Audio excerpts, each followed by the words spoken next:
देखो भाई, कल की क्लास में हमने पढ़ा था विभव मापी क्या होता है ना, इसका सिद्धांत, रचना और क्रियाविधि है ना, ये पूरा टॉपिक हमने पढ़ा था, 5 नंबर का एग्जाम के अंदर आता है। आज हमारा नया टॉपिक है जिसका नाम है विभव मापी की सुग्राहिता। पेपर में आता है 2 नंबर का, है ना। क्या आएगा? विभव मापी की सुग्राहिता क्या होती है और इसको बढ़ाने के तरीके बताइए, है ना। विभव मापी की सुग्राहिता क्या होती है और इसको बढ़ाने के तरीके बताइए, ये क्वेश्चन पेपर में आता है। तो आप हेडिंग डालेंगे सबसे पहले जो ऊपर डाली गई है, विभव मापी की सुग्राहिता।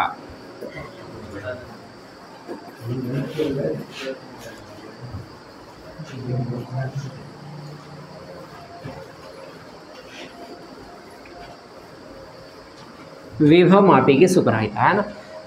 देखो थोड़ा सा हमने कल भी समझा था इसको लास्ट में, विभव मापी की सुग्राहिता क्या होती है।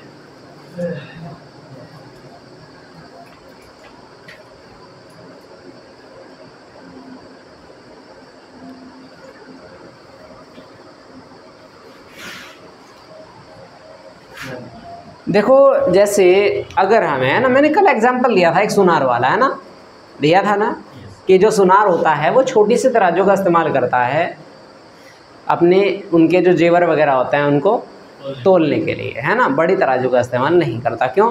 क्योंकि जो बड़ी तराजू होते हैं वो क्या कर देते हैं, छोटी चीज़ों को नेगलेक्ट कर देती हैं, है ना। मान लो देखो, है ना, 1 तोले में कितने ग्राम होते हैं? 10 ग्राम होते हैं। 1 तोले के अंदर ग्राम होते हैं कितने? 10। और वो जो कांटा होता है लगभग मिनिमम 10 ग्राम से कम तो वो क्या करता है, तोलता ही नहीं है। जो बड़े वाला कांटा होता है ना, 10 ग्राम से अगर कोई भी वस्तु कम है उसको नेगलेक्ट कर देता है ना। तो आप बताओ, सुनार इससे तोल रहा है और उसने 2 तोले के कोई उसको जेवर बनाना है ना। वो 2 तोले से अगर आधा ग्राम भी कम रह गया, है ना, मान लो 19.5 ग्राम भी रह गया, ये नापता है किसको? 10 ग्राम को। 19.5 ग्राम रह गया तो भी ये 10 ही दिखाएगा, है ना, क्योंकि ये 10 से कम इसकी लिमिट है ही नहीं। 10 लिमिट है इसकी पूरी, है ना। 10-10 ग्राम करके अगर डालोगे तो बढ़ जाएगा वजन, नहीं तो सेम ही दिखाएगा, है ना। तो यहाँ पे, है ना, अगर आप इसमें 19.9 ग्राम भी अगर डाल दोगे तो भी ये दिखाएगा 10 ही, है ना। 20 कर दोगे तो पूरा 20 दिखाएगा ना। तो अब बताओ, अगर मान लो इसको, है ना, ये 9 ग्राम भी अगर ख़त्म कर रहा है, मान लो एग्जांपल दे रहा हूँ खाली, है ना। तोला जो सोना है, 1 तोला कितने का है लगभग? आप ये मान लो कितने का चल रहा है? 72 का है, 72,000 का, है ना। तो ये अगर इसमें 9 तोला भी होगा तो कम से कम मेरे ख्याल से ये ऐसा बैठ जाएगा, 9 से बात करो तो 66,000 का बैठ जाएगा लगभग, है ना। तो है ना, 66,000 का, है ना। अब देखो ये 66,000 का, है ना, उसको नुकसान हो जाएगा बेचारे को बहुत ज़्यादा, है ना। इसलिए क्या करते हैं, है ना, छोटी वाली तराजू अलग से ही होते हैं उसका इस्तेमाल करते हैं, है ना, क्योंकि उसकी जो सुग्राहिता होती है वो अधिक होती है। सुग्राहिता किसको कहते हैं? किसी भी वस्तु के दूसरी वस्तु को बिल्कुल शुद्ध रूप से, बिल्कुल प्योर रूप से मापने की प्रवृत्ति को उसकी क्या कहते हैं? सुग्राहिता कहते हैं। तो विभव मापी की सुग्राहिता क्या होती है हमारे पास? विभव मापी की सुग्राहिता अधिक होती है ना, किसकी? अन्य जो हमारे मीटर होते हैं उनकी तुलना में। अब लिखो जल्दी से, विभव मापी द्वारा,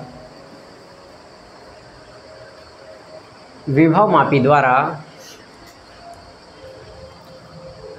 विभव मापी द्वारा अल्पतम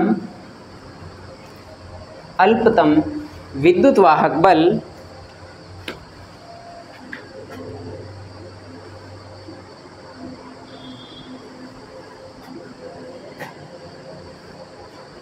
अल्पतम विद्युत वाहक बल, EMF किसको बोलते हैं? विद्युत वाहक बल को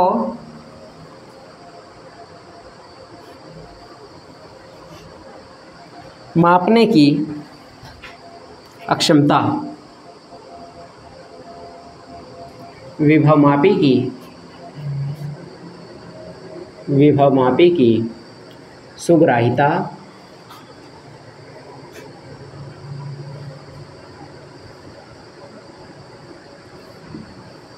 सुग्राहिता कहलाती है। आज कई बच्चे टेस्ट के डर से आए नहीं हैं, तो इसलिए हम टेस्ट कर लेंगे।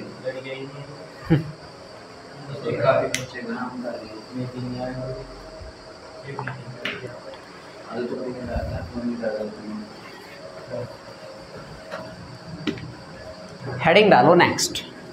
विभव मापी की सुग्राहिता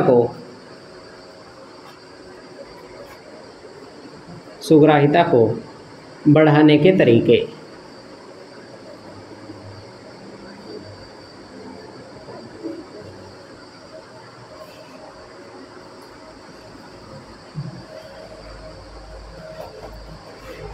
देखो एक बात फिक्स है बिल्कुल, है ना, यहाँ पे तुम चाहे पूरा साल पढ़ लो, 2 महीने, 4 महीने, 6 महीने, 8 महीने, चाहे जितने महीने पढ़ लो, है ना, मैं पढ़ा रहा हूँ, चाहे वो भी सारा पढ़ लो और कहीं से भी पढ़ लो, कहीं से कुछ भी पढ़ लो आप, अगर आप टेस्ट नहीं दोगे तो आपका पढ़ा हुआ बेकार है ना, उसका कुछ नहीं हो सकता, है ना, क्योंकि चाहे आप जितना पढ़ लो, अगर टेस्ट नहीं दोगे तो वहाँ जाके भूल जाओगे, है ना, ये बात कन्फर्म है ना। बोलने की आदत हर एक बच्चे में होती है, लगभग 90% में है ना।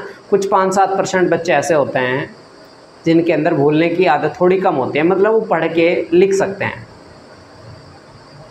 प्रैक्टिस करके, है ना, लेकिन ज़्यादातर में नहीं होती। तो अगर आप टेस्ट नहीं दोगे तो आपका पढ़ने का कोई फ़ायदा नहीं है।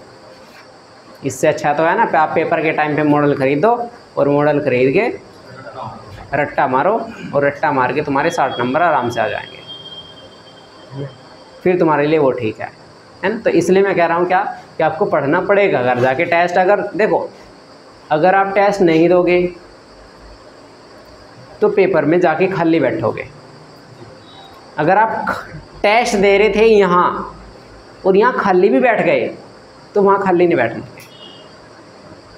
है ना, क्योंकि आपके मन में कम से कम ये रहेगा क्या, जब हम वहीं नहीं लिख पाए तो पेपर में क्या लिखेंगे, फिर आप और ज़्यादा मेहनत करोगे, है ना। तो आपको क्या करना है, हर हाल में टेस्ट ज़रूर देना है। 5-7 दिन में एक बार टेस्ट होता है, हर मंडे में हुआ करेगा अब, ठीक है। 7 दिन में एक बार टेस्ट होता है, आराम से आप तैयारी कर सकते हो, ठीक है, जितना पढ़ा है पूरे सप्ताह में, ठीक है। हेडिंग डालेंगे विभव मापी की सुग्राहिता को बढ़ाने के तरीके। पॉइंट नंबर फर्स्ट,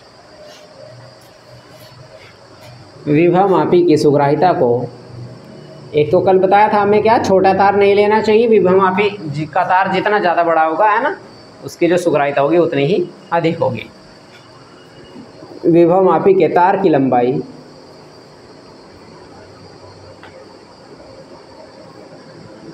अधिक होनी चाहिए।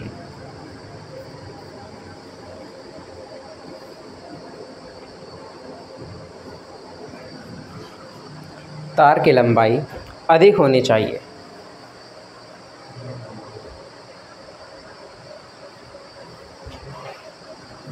दूसरा, विभव मापी की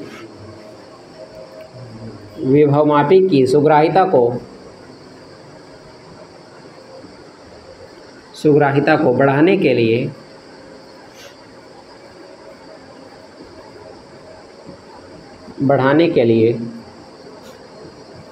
प्राथमिक बैटरी का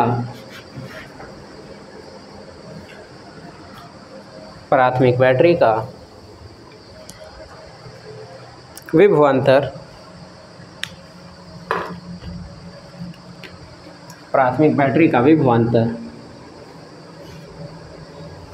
दूसरी बैटरी के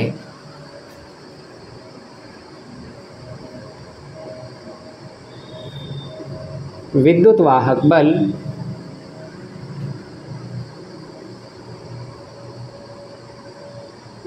से कम होना चाहिए।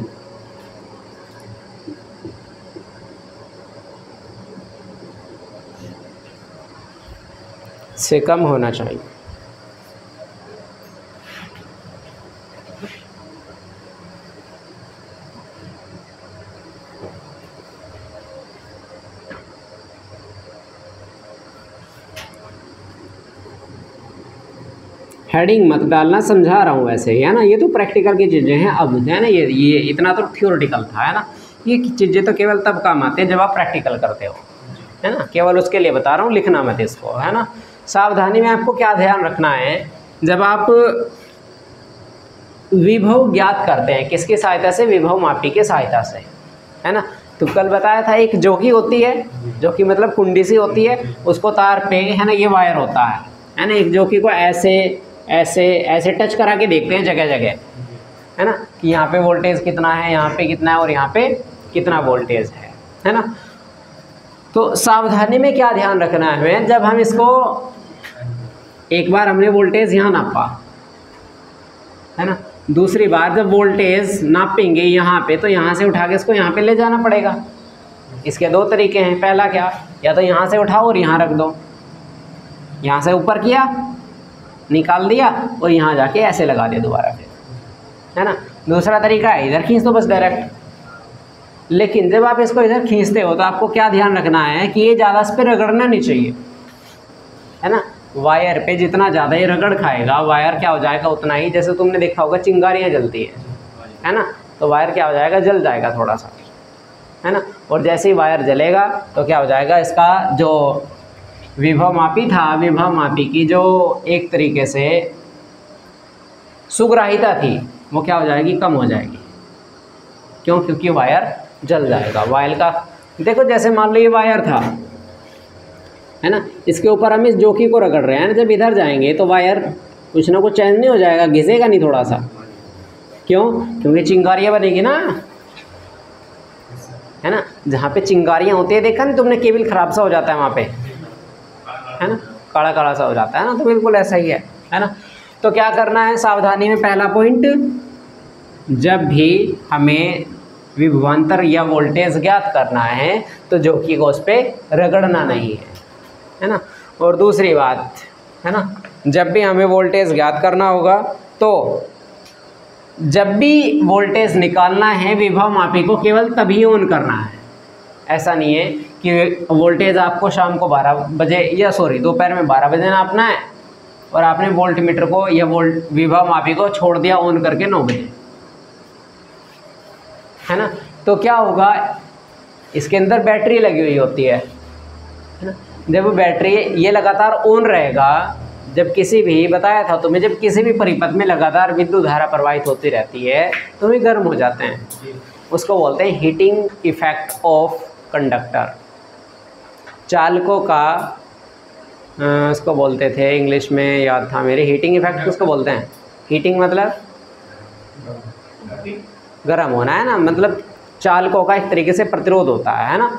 तो चालकों का जो प्रतिरोध होता है वो क्या होता है, जैसे जैसे धारा प्रवाहित होती रहती है क्या हो जाता है, चालकों का प्रतिरोध बढ़ता रहता है। जितनी ज़्यादा टाइम तक धारा प्रवाहित होती रहेगी प्रतिरोध उतना ही बढ़ता रहेगा, है ना। तो यहाँ पे अगर आपको इसको, जब भी अगर आपको इसको क्या करना है, जिस टाइम भी आपको वोल्टेज चेक करना है आपको इसको उसी टाइम ऑन करना है ना। नहीं तो इसका ये पहले ही गर्म हो जाएगा और पहले ही गर्म हो जाएगा तो इसकी जो सुग्राहिता होगी वो कम हो जाएगी, उतने अच्छे से नहीं माप पाएगा, है ना। ये 2 पॉइंट थे जो आपको याद करने, बता हो गया। पहला तो क्या करना है, रगड़ना नहीं है तार पे, और दूसरा क्या करना है, जिस टाइम आपको चेक करना है उसी टाइम इसको ऑन करना है। 2 पॉइंट है। हेडिंग डालेंगे नेक्स्ट। चलो यही समझा देता हूँ, पहले बाद में डाल लेना। विभव मापी, विभव प्रवणता, विभव प्रवणता बाद में उतार लेना, को प्रभावित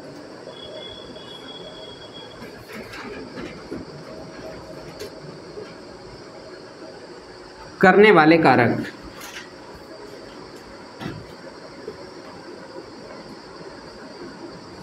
प्रभावित करने वाले कारक। देखो इसका फॉर्मूला होता था विभव प्रवणता तक, K बराबर V/L, बताओ होता था या नहीं। V की जगह दूसरा फॉर्मूला होता है V बराबर कितना, I/R, तो V की जगह IR लिख दे, अपॉन में L झुका था, है ना। R का भी फॉर्मूला होता था R बराबर ρL/A, बताओ नाम सुना है ना।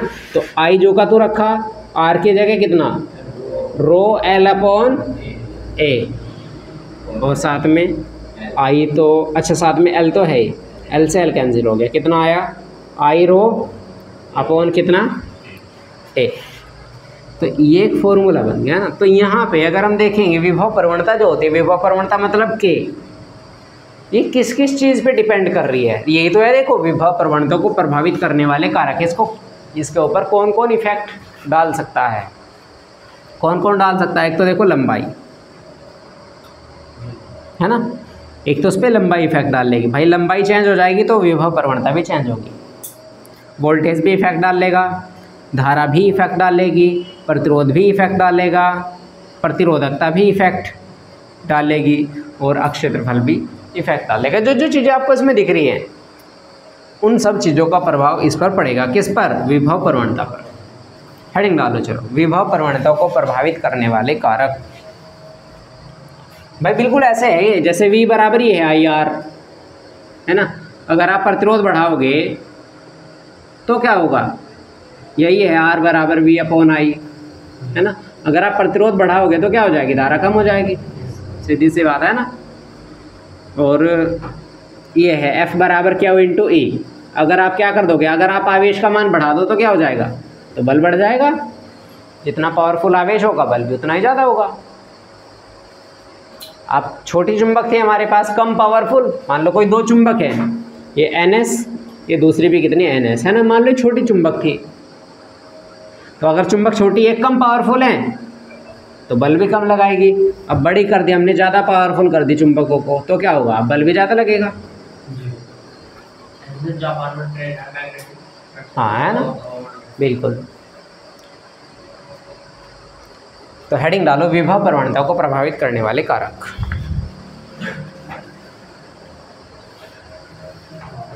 ये फॉर्मूला सा नोट करो पहले तो।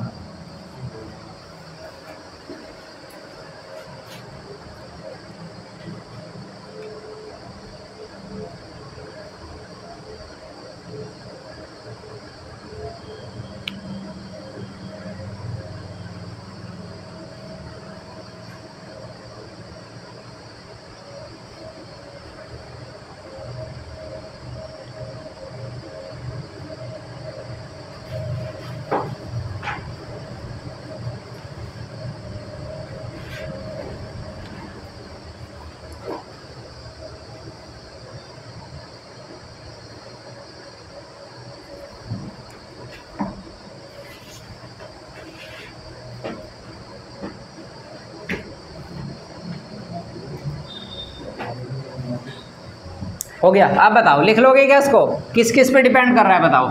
एक तो बैटरी के वोल्टेज पर, दूसरा चालक तार की लंबाई पर, धारा पर, प्रतिरोध पर, अक्षेत्रफल पर, और विशिष्ट प्रतिरोध पर। इन चीज़ों पर डिपेंड कर रहा है। कल लिख लोगे, ऐसे ही लिखना बस, पहला पॉइंट, दूसरा पॉइंट, तीसरा पॉइंट, चौथा पॉइंट, पांचवा पॉइंट, छठा पॉइंट, है ना। इस तरह से लिखेंगे। क्या लिखेंगे, विभव प्रवणता को प्रभावित करने वाले कारक कौन कौन से हैं। एक तो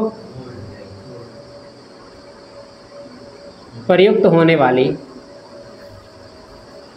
बैटरी, है ना, इस पर भी निर्भर करेगा या नहीं करेगा, करेगा। और किस पर बताओ, चालक तार की लंबाई, कैसे लिख दो, तार की लंबाई। और किस पर, विद्युत धारा पर। और किस पर, विद्युत प्रतिरोध पर। और किस पर, विशिष्ट प्रतिरोध पर।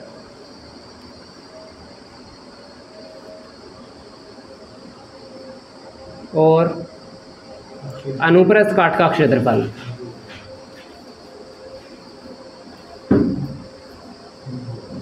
है ना, इस पे डिपेंड कर रहा है।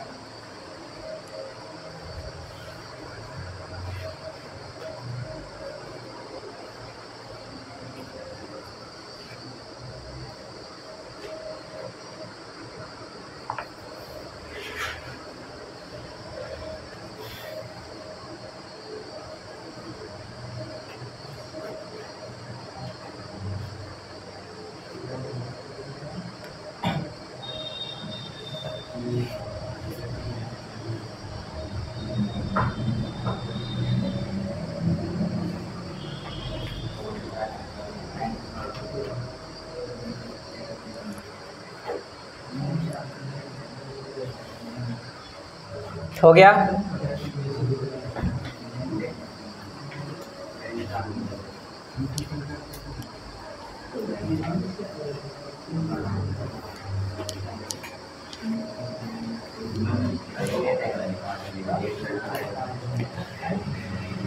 सेंटर हेडिंग डालेंगे नेक्स्ट, विभव मापी के अनुप्रयोग।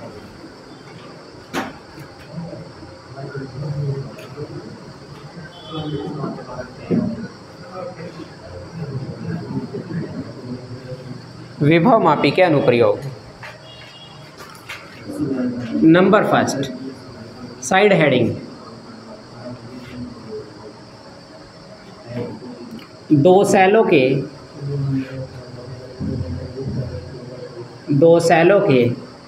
विद्युत वाहक बलों की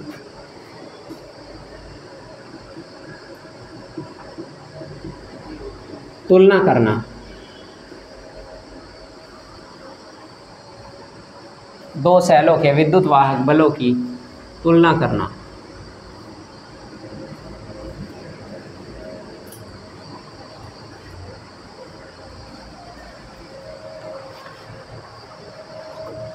इसकी सहायता से दो सैलों के विद्युत वाहक बल मतलब वोल्टेज की हम तुलना कर सकते हैं, है ना, कि किसका वोल्टेज ज़्यादा है और किसका वोल्टेज कम है। किसकी सहायता से? विभव मापी की सहायता से, है ना। सबसे पहली बात तो चित्र बनाएंगे इसका।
ये लिखा है EP, ये लिखा हुआ है RH।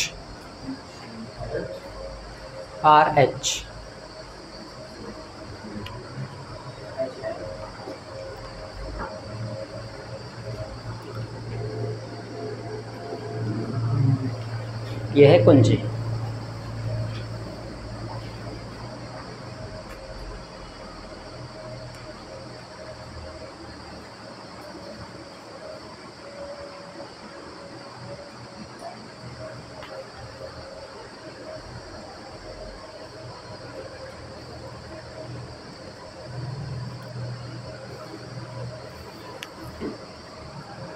हो गया।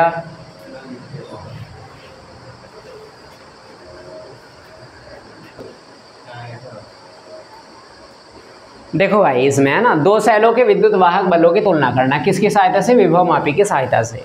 है ना, ये परिपथ है, इसमें एक बैटरी यहाँ पे लगा रखी है, एक कुंजी लगा रखी है ना।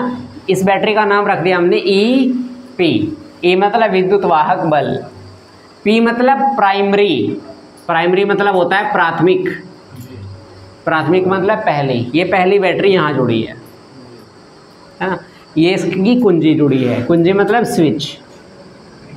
अभी बताऊंगा। अच्छा तो कुंजी में, चलो अभी बताते हैं कुंजी में और स्विच में क्या डिफरेंस होता है। पता है कुंजी में और स्विच में क्या डिफरेंस होता है? अरे वैसे बता रहा मैं, नॉर्मली बताओ। क्यों, कैसे?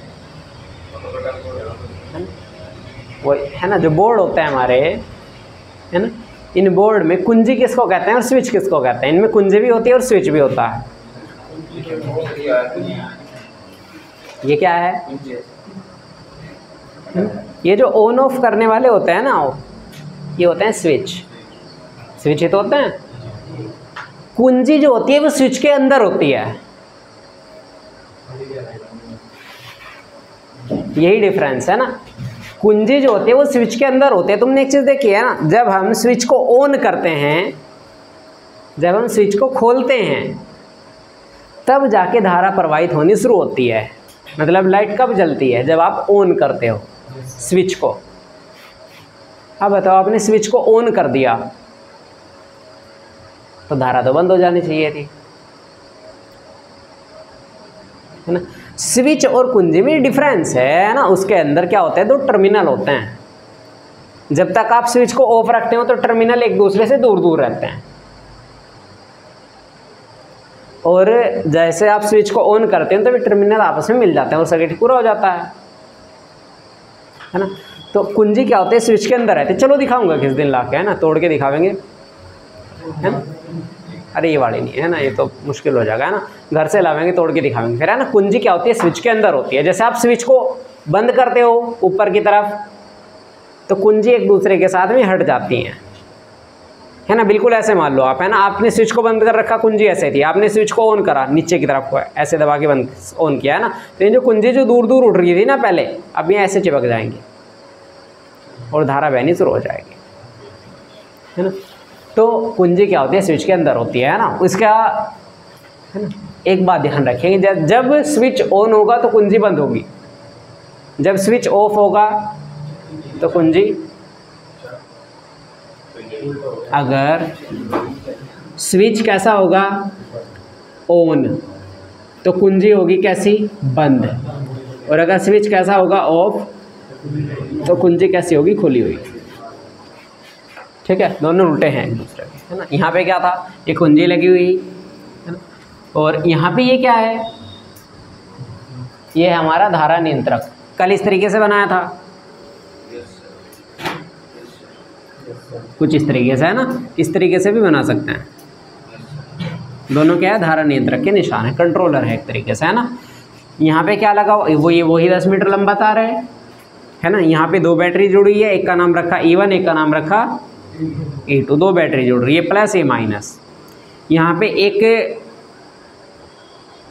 कुंजी और है ना, ये भी एक कुंजी है, लेकिन, है ना, ज़्यादातर जो आपने स्विच देखे, है ना, वो वन वे वाले देखे, वन वे स्विच,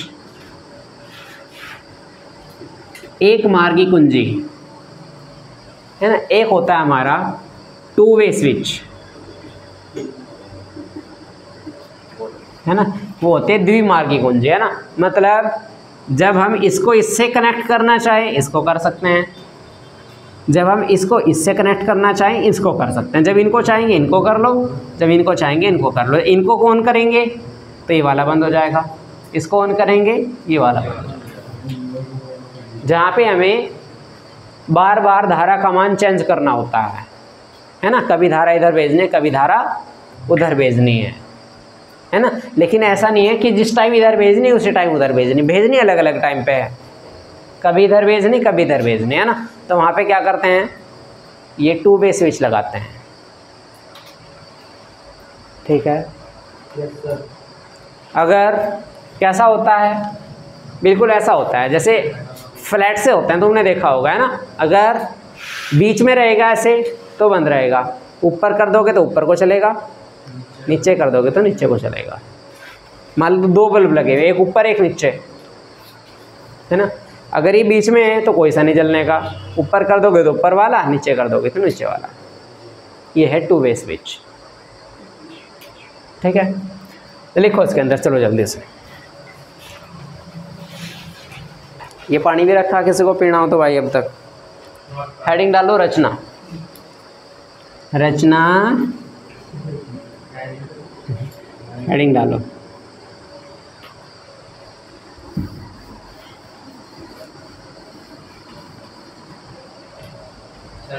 नंबर 2 में लिखिए। इसमें नहीं, अभी तो वही चल रहा, रचना है ना। देखो इसमें लकड़ी के एक टुकड़े पर,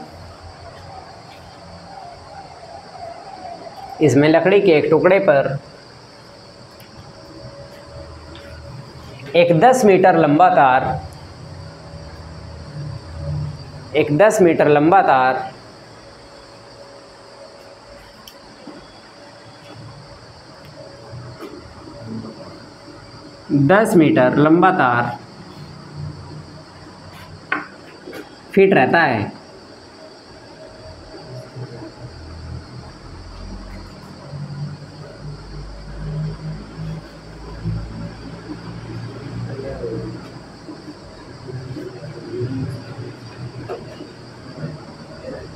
फिट रहता है, जिसकी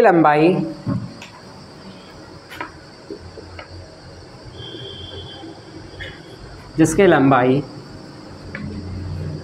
ज्ञात करने के लिए एक पैमाना लगाया जाता है।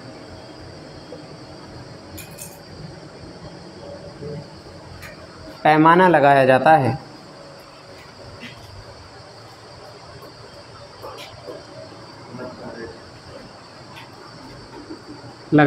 प्राथमिक परिपथ बनाने के लिए, देखो एक परिपथ तो है ऊपर ये वाला, एक है नीचे ये वाला, 2 सर्किट है इसके अंदर, है ना। तो प्राथमिक परिपथ बनाने के लिए, है ना, प्राथमिक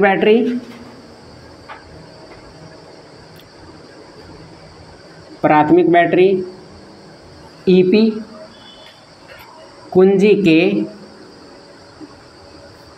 व धारा नियंत्रक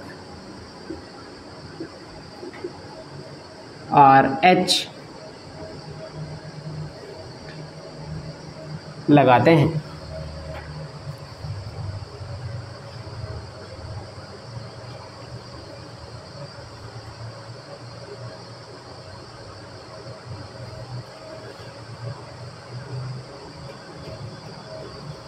तथा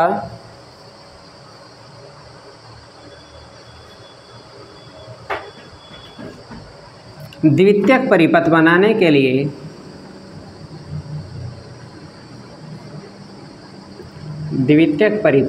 के लिए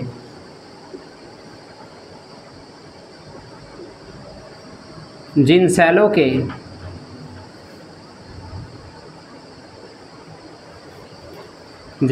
के विद्युत वाहक बलों की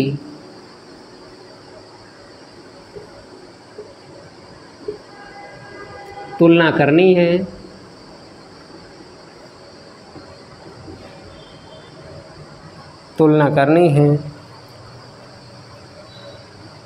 उनके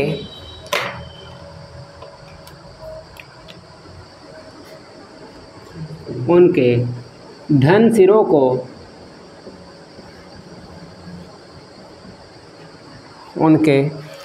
सिरों को बिंदु ए से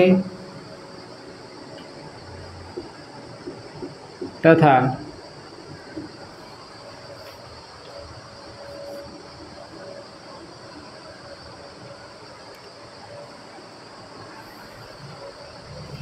ऋण सिरों को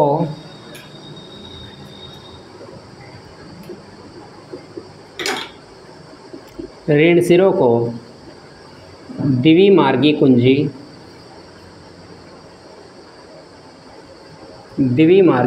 के टर्मिनल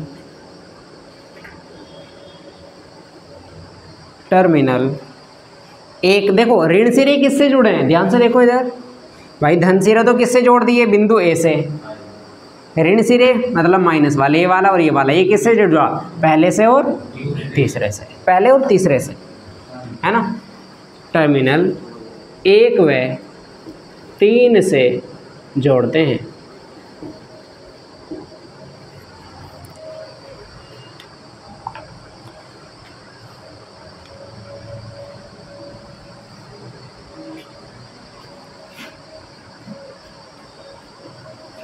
द्विमार्गी कुंजी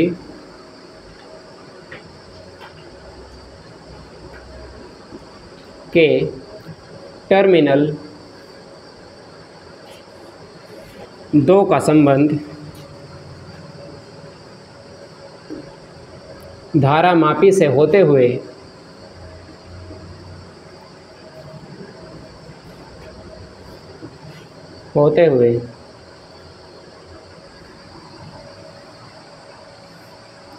जोकी से होता है।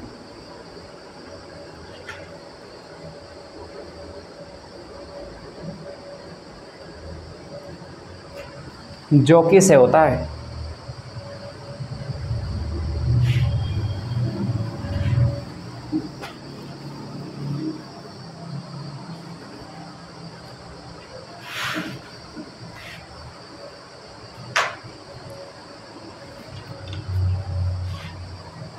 इसमें कोई दिक्कत तो नहीं है ना।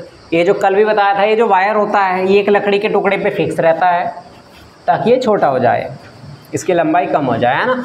फिर इसके अंदर 2 बैटरी जुड़ी है जिनका हमें विद्युत वाहक बल की तुलना करनी है कि कौन से का ज़्यादा है और कौन से का कम है। मान लो हमें ये पता करना है कि इसका ज़्यादा है या इसका ज़्यादा है वोल्टेज, है ना। तो इसका जो दोनों का पॉजिटिव सिरा होगा वो जुड़ेगा बिंदु ए से, और जो नेगेटिव सिरा होगा वो जुड़ेगा टर्मिनल 1 और 3 से। जो दूसरा टर्मिनल है वो धारामापी से होते हुए कहाँ जा रहा है, जोकी के पास जा रहा है ना। जब हम इन दोनों को टच कराएंगे तो धारा यहाँ से जाएगी, जब हम इन दोनों को टच कराएंगे तो धारा यहाँ से जाएगी।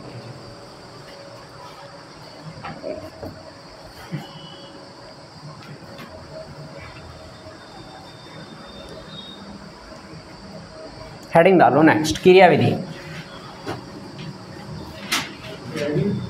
क्रियाविधि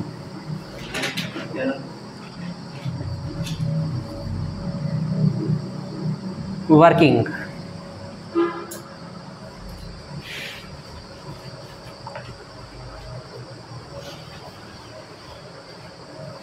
सर्वप्रथम लिखो, सर्वप्रथम कुंजी को ऑन करके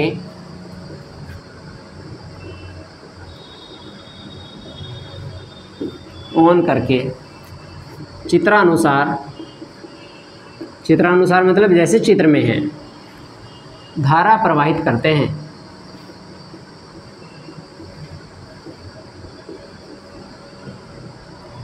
धारा प्रवाहित करते हैं।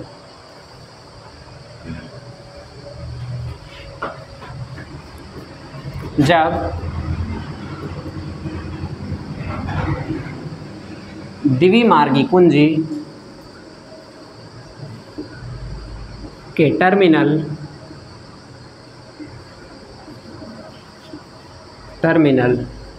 1 व 2 को जोड़ा जाता है,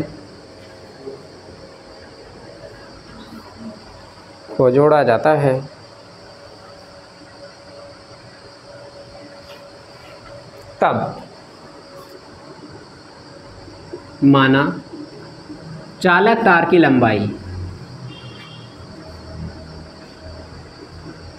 कितनी है, मान लो L1 है, क्योंकि इसमें 2 बैटरी लगी हुई है ना, एक ये वाली एक ये वाली। पहले वाले में इधर वाले के लिए लंबाई L1 मान लेंगे, इधर वाले के लिए लंबाई L2 मान लेंगे।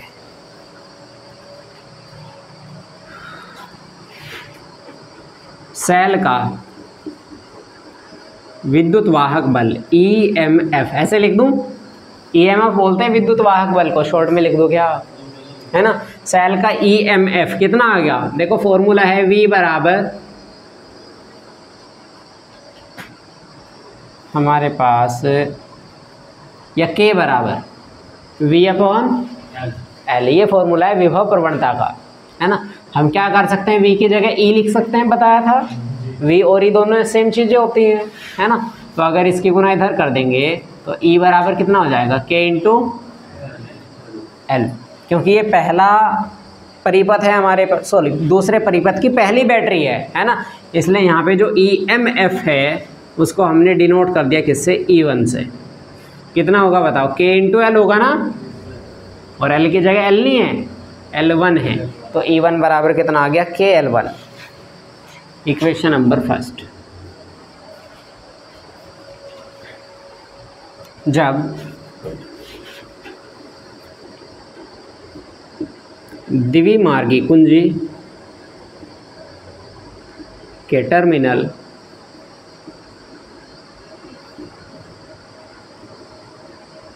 दो व 3 को जोड़ते हैं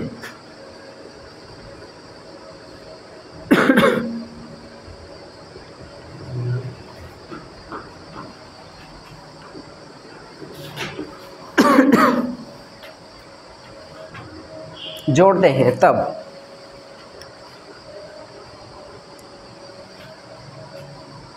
माना चालक तार की लंबाई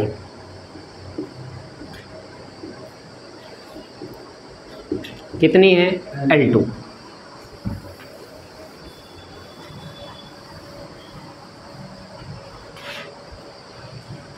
इसलिए सेल का विद्युत वाहक बल कितना मान लिया, E2 कितना हो जाएगा, K × L2। समीकरण नंबर 2, दोनों को डिवाइड कर दो बस आपस में। समीकरण 1 डिवाइडेड बाय समीकरण नंबर 2, समीकरण 2 से डिवाइड करो बस। देखो समीकरण 1 कितनी थी, E1 बराबर KL1, समीकरण 2 कितनी है, E2 बराबर KL2, दोनों को भाग कर दिया आपस में, K से K कैंसिल हो गया, तो E1 बराबर कितना हो गया, L1/L2। ये फॉर्मूला प्रूफ करना था। तो जब भी तुलना करनी है विद्युत वाहक बलों, क्या कर दो, ये फॉर्मूला लगा दो, है ना। क्या पता होना चाहिए, एक का विद्युत वाहक बल को पता होगा, दूसरे का पता नहीं होगा, क्योंकि इसका तो निकालना ही है। तुलना जब भी तो होगी जब दोनों पता है ना, लेकिन उनकी लंबाई पता होगी हमें भाई। या तो इस फॉर्मूले से हम क्या क्या निकाल सकते हैं, या तो दो विद्युत वाहक बल दे रखे होंगे, एक लंबाई दे रखी होगी, दूसरी लंबाई निकाल सकते हैं, या दो लंबाई दे रखी होगी, विद्युत वाहक बल में से एक का मान दे रखा होगा, वो विद्युत वाहक बल भी निकाल सकते हैं। दो चीज़ें से निकाल सकते हैं ना। इतना नोट करो आप जल्दी से।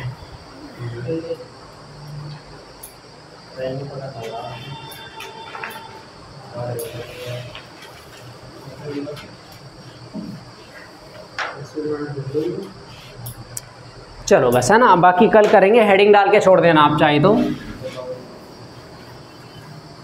कल के लिए सेकंड हेडिंग, 2 पार्ट थे इसके, पहला पार्ट कंप्लीट हो गया यहाँ तक, दूसरा पार्ट हेडिंग डाल के छोड़ देना।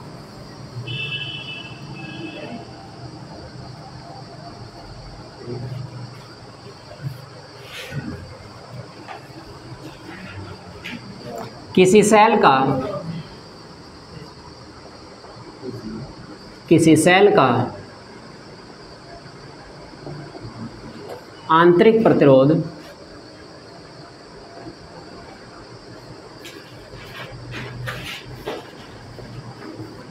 ज्ञात करना।